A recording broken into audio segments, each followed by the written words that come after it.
Coming up on WFT Midday, businesses are bracing for President Trump to unveil his massive tariff plan. We take you to the nation's capital. And the conflict in the Middle East intensifies, how the United Nations is working to intervene on the most recent conflicts. And the Gators run in the big dance continues, and fans are scooping up the merch. We have a full report. WFT Midday starts right now.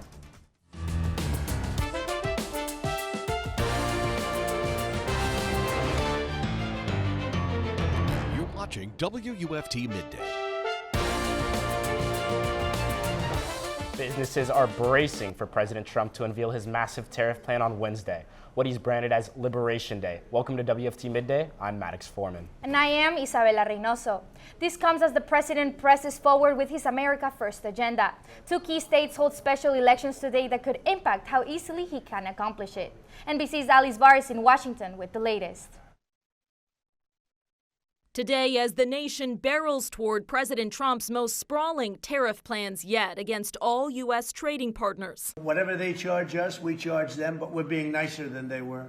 Businesses across the country worry how taxing their imported materials and ingredients will drive up prices for American consumers. From car dealerships, we are already bumping into affordability issues with the cost of interest rates right now. To distilleries. We as a manufacturer, there's a lot of times where you have products that you can't really get in America. And bridal shops. Some designers have already sent us tariff costs, and some have decided to hold off. Amid the uncertainty, elections in 2 states today could offer a glimpse of public opinion on the president's agenda so far. In Wisconsin, Trump advisor Elon Musk has poured millions into a state Supreme Court race. He's buying it. He's trying to buy the election. That could lead to redrawing the key battlegrounds' congressional maps. There are other races, that might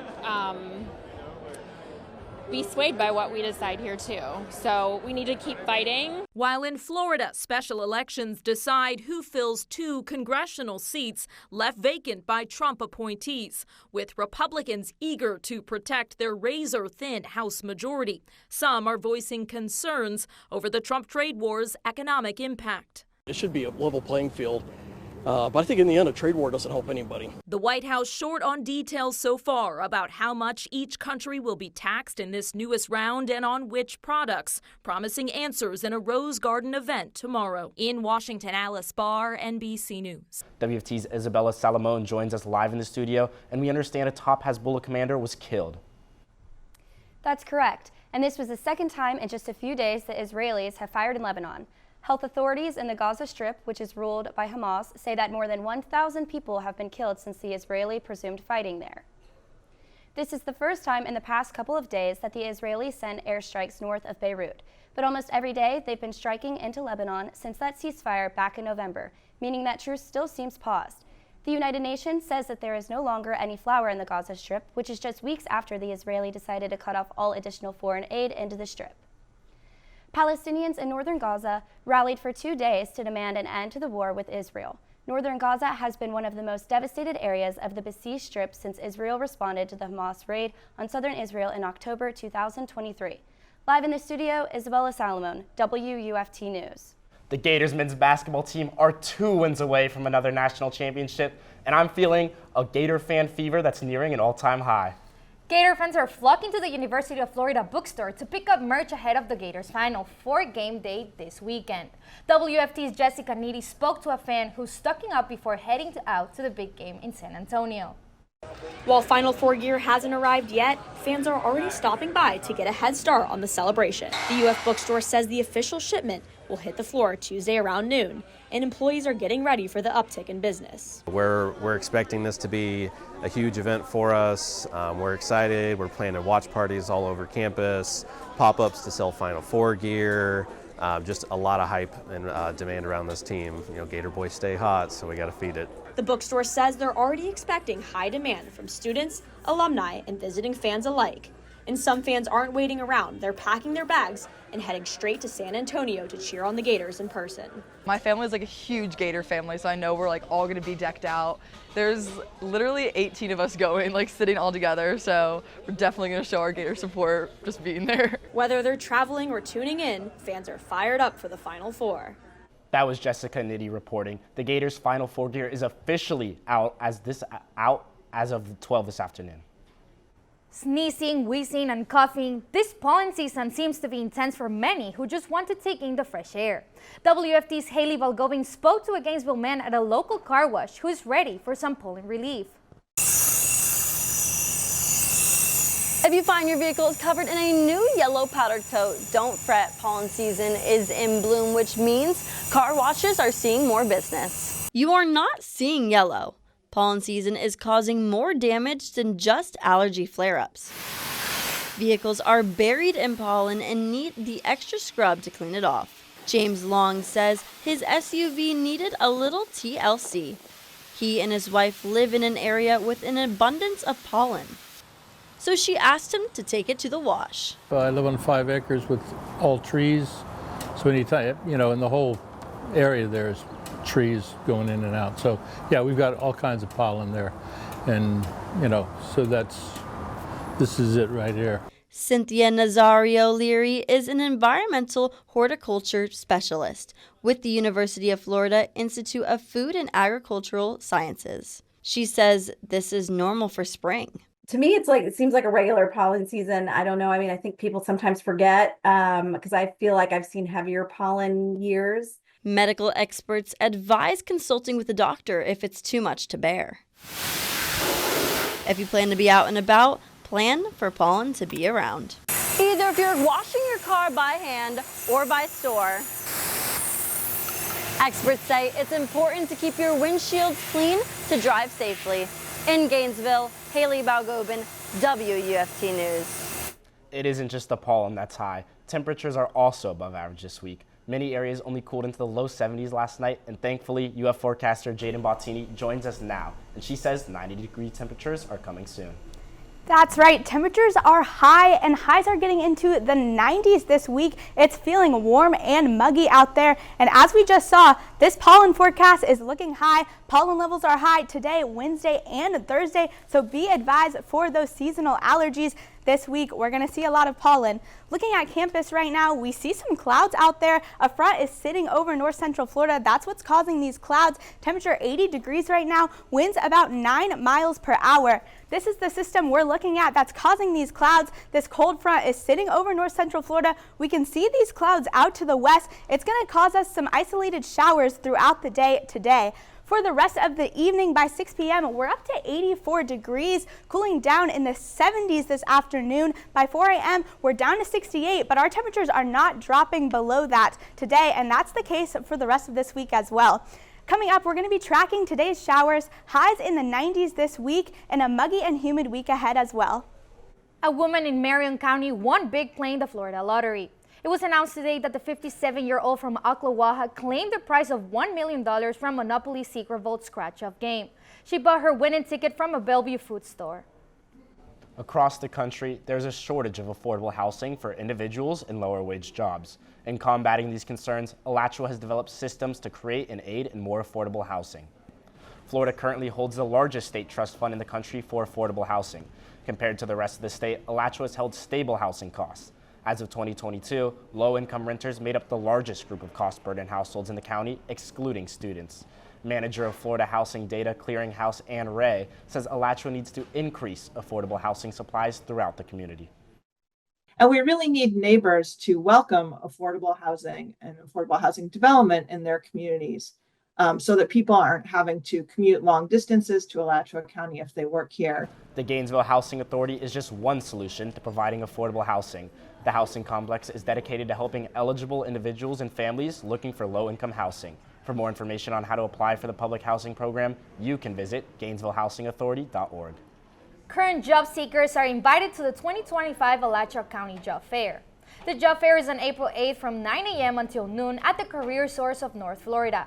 All attendees are encouraged to register early by visiting Employ Florida and create a profile. Save time and make most of the fair by completing the registration form early. Various Alachua County departments will attend, offering a range of career opportunities for attendees.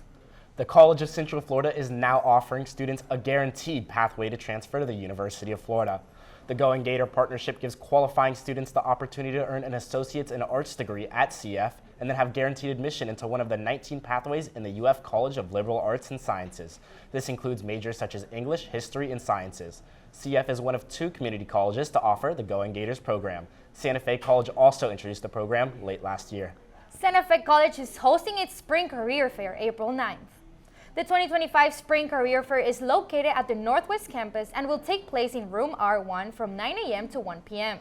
The event is open to students and employers. Attendees can explore job opportunities, network, and learn about career pathways into the local workforce. Employers should register early to secure their spot. Santa Fe students are encouraged to register through Blackthorn events by April 8th. A prescribed burn is scheduled today as part of a land management practice. The burn will occur at Morningside Nature Center beginning at 10 a.m. and will be ending before 5 p.m. This is an ecological field burn, meaning access to the park and living history farm will be prohibited during this time. Information about the burn is being made available through local media. For additional questions, reach out to the City of Gainesville Parks, Recreations, and Cultural Affairs Department at 352-334-5067. It's feeling very warm and muggy out there this week. Highs are reaching the 90s pretty much for the rest of the week. Right now, looking at campus, it's pretty cloudy out there as a front is sitting over north central Florida. It's 81 degrees right now, winds about 7 miles per hour out there. Our lows this morning only got down to about 72 degrees in Gainesville, 70 in Ocala, high 60s in the rest of north central Florida, and that's much higher than we saw last week with our lows in the mid to upper 50s.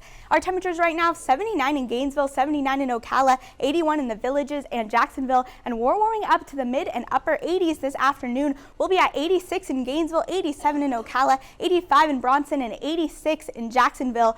For this evening around 6 p.m., we'll be back down to 84 degrees with some showers we can expect along the East Coast. At 9 p.m., it's 76 degrees. Some more clouds will be rolling in from that front that's sitting over us right now.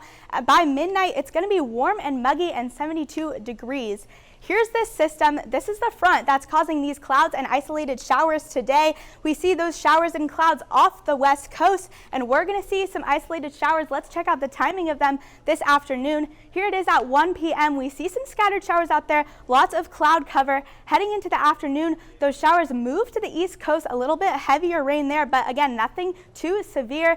Some clouds rolling in this afternoon, heading into tomorrow morning. Those clouds continue to roll in with some scattered showers out there tomorrow morning, clearing up by the evening. Looking at our humidity levels, it's feeling pretty muggy out there. Our relative humidity in the 70% area, 72% in Gainesville, 76% in Ocala, 62% in Jacksonville. This high humidity with those warm temperatures, it's feeling very warm and wet outside, and that's the case for the rest of the week. Here's our muggy meter. We're in the sweltering levels for pretty much all week, dropping a little bit to muggy on Friday, but Saturday we're creeping back up. It's gonna feel very warm and wet this week. This weekend, high on Saturday, 89 degrees, high on Sunday, 86 degrees, mostly sunny out there. Great weekend to get to the beach and go outside, a break from that rain we saw yesterday and today. For the 7-day outlook, on Wednesday, high of 91, low in the 60s. That's the case for the rest of the week. Highs in the 90s, lows in the 60s. Monday, we're expecting some showers and thunderstorms. As we head into Tuesday, our temperatures drop a little bit and skies start to clear up. Now let's head over to our Noticias partners for a look at today's top stories for a Spanish language audience.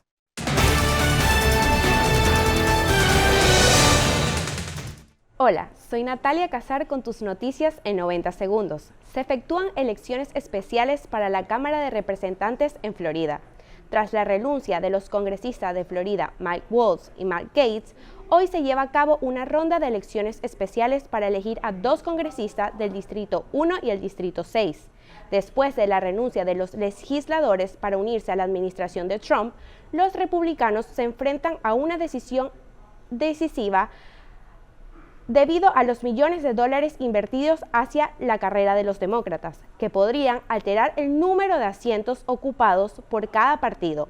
Asimismo, el senador de Florida, Randy Fine, se está postulando para cubrir el puesto de Waltz y el oficial financiero principal estatal, Jimmy Patrones, para reemplazar anterior puesto de Gaetz. Un juez federal pausa la cancelación del TPS para los venezolanos. El juez federal del Distrito Norte de California, Edward Chen, retrasó la decisión de la administración de Trump de poner fin al estatus de protección temporal TPS, que protege alrededor de unos 350,000 inmigrantes venezolanos de ser deportados. El juez argumentó que eliminar el TPS causaría daños irreparables a las familias y a la economía del país. También señaló que el gobierno no justificó adecuadamente la necesidad de terminar el programa. El TPS para Venezuela es de los más grandes, cubriendo a unos 600,000 personas a través de 2 designaciones separadas, en 2021 y 2023. La decisión ofrece un alivio temporal a la comunidad venezolana, mientras continúa la revisión del caso en los tribunales. Venezuela tendrá su primera santa femenina. El Papa Francisco aprobó un decreto reconociendo un milagro atribuido a la beata María Carmen Rendiles, que consiste en la curación de una joven que sufría de hidrocefalia, después de rezar junto a la tumba de Rendiles. La beata nació en Caracas en 1903 y fue la fundadora de la Congregación de las Siervas de Jesús. Rendiles fue beatificada en 2018, marcando un momento histórico para la comunidad católica venezolana. María Carmen Rendiles será canonizada próximamente, aunque aún no se ha establecido una fecha. Esas fueron tus noticias en 90 segundos. Gracias por sintonizarnos. It's a hobby that continues to gain popularity. Gardening can be fun, experts say. There's growing evidence that it's also good for physical and mental health. But working in the yard can also take a toll on the body. Today, in today's Health Minute, Mandy Gaither has more on how to save your back while gardening. It's time to get outside. Your backyard is blooming with possibility, and experts say gardening is good for you. Being outdoors really helps you fight osteoporosis because it helps build vitamin D in your system. And gardening is exercise. But Dr. Deborah Benzel with Cleveland Clinic Center for Spine Health says if you're not careful, the hobby can also wreak havoc on your back and body, especially if you are more sedentary in the winter months. It's hard work, and just like any exercise, you have to prepare yourselves. Before you head out to the garden, Benzel says to warm up and stretch, then take it slow. Start off in smaller intervals and don't try to do everything at once. Gradually increase time in the yard, which she says will build up your stamina, and focus on your form. Don't bend over because that can strain your neck and back. You want to kneel, you want to sit on a chair, you want to use some kind of stool so that you're not bending over. Finally, use good tools. Benzel says that can help enhance your ability to effectively garden and help avoid unneeded strain on the body. Afterwards, make sure you stretch. To loosen up your back, to loosen up your shoulders, and help that recovery process begin to rebuild your body so that you can head out into the garden the next day. For Health Minute, I'm Mandy Gaither.